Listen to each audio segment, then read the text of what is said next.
A Cornell sociologist interviewed 300 people who had cut off a family member. 100 of them found their way back. Not perfect endings, not tidy Hollywood reunions, but real contact restored. If you're a father sitting in the silence tonight, wondering if your phone will ever ring again, that number matters. Stay with me, because later in this video I get to the one thing that separated the families who reconciled from the ones who didn't, and it isn't what you'd expect. Karl Pillemer, a sociologist at Cornell, ran the first large-scale national survey of family estrangement in the United States. It was published in 2020 in his book Fault Lines: Fractured Families and How to Mend Them. Here's what he found. 27% of American adults say they've cut off contact with a family member. That works out to at least 67 million people. Pillemer himself says that number is probably too low, because people are ashamed to admit it, even to an anonymous survey. Of that group, about 10% are estranged specifically from a parent or a child. If you are one of those fathers, here is the first thing worth hearing. You are not a strange exception.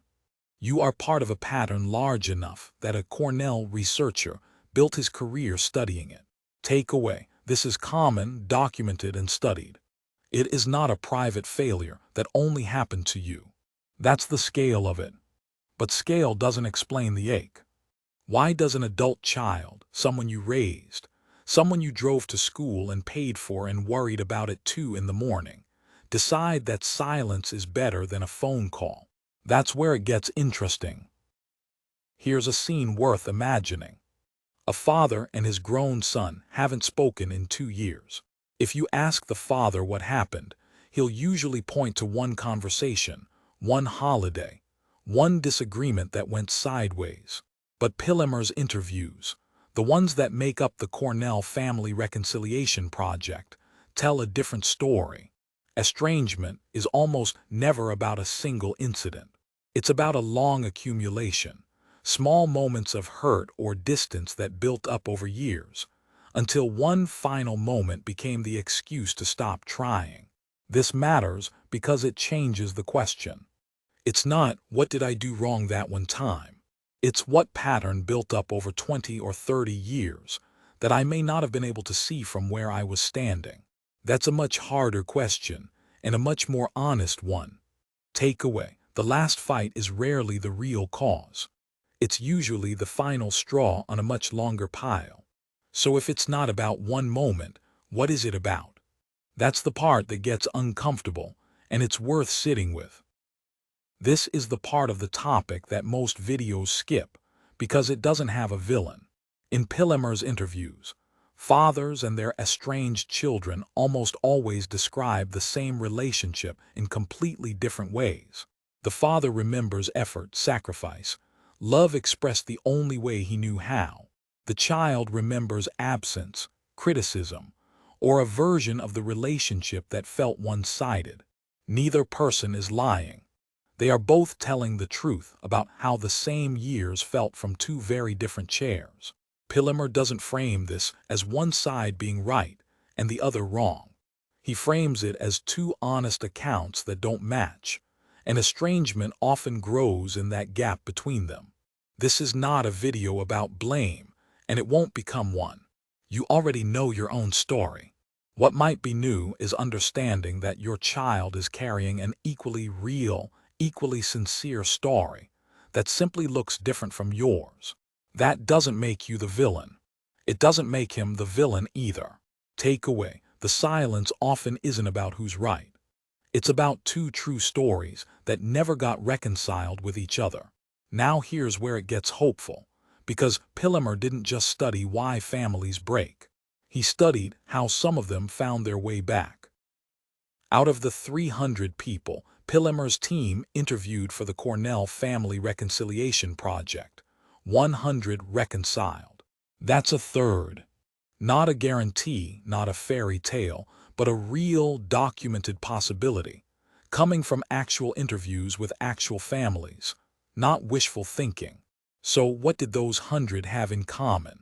According to Pillemer's reporting, The reconciliations that lasted weren't built on winning the argument or proving who was right. They were built on someone, often the parent, being willing to let go of the need to have the full story acknowledged, and instead focus on rebuilding the relationship itself. It wasn't about resolving every disagreement from the past. It was about deciding the relationship mattered more than being vindicated. That's the piece that surprises people.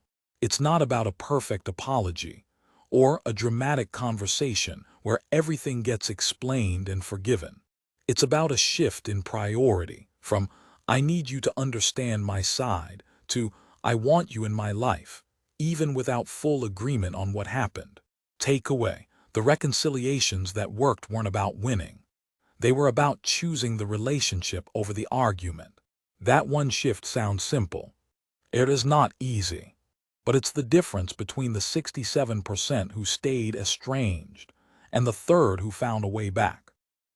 It's worth being clear about what this video is not saying.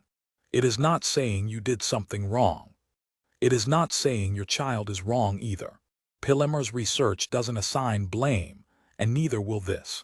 Estrangement is a documented, common experience, not a verdict on your worth as a father. It's also not saying reconciliation always happens, or that it should happen on any particular timeline.